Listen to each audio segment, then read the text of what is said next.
the campaign trail, Vice President Kamala Harris and her running mate Tim Walz begin a bus tour of Georgia seeking votes. And Republican presidential nominee Donald Trump blasts the new federal indictment filed against him with just weeks to go before November 5th. White House correspondent Owen Jensen reports.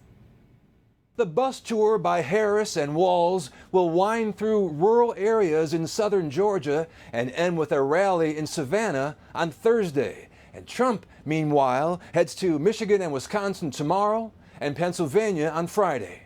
Vice President Kamala Harris in Savannah, Georgia, meeting with supporters, campaign staff, small business owners, and voters today and Thursday. Democrats trying to win the critical battleground state. They need more than Atlanta and the suburbs that delivered for Joe Biden in 2020. The vice president's running mate earlier made a stop in Boston. That's where Governor Tim Walz addressed the International Association of Firefighters. This is the time of year that talk is cheap.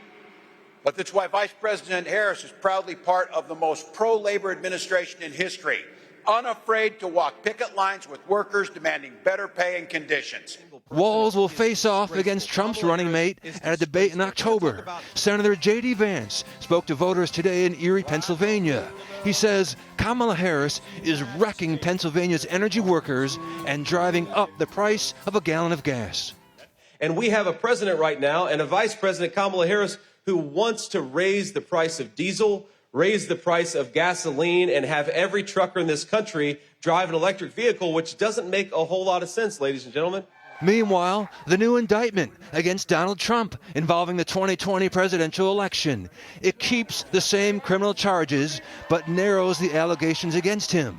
Trump claiming that by bringing the new indictment, the Justice Department violated an internal policy against any investigative action that could affect a campaign within 60 days of an election. Trump writing, election interference. All these Comrade Kamala Biden hoaxes should be immediately dismissed.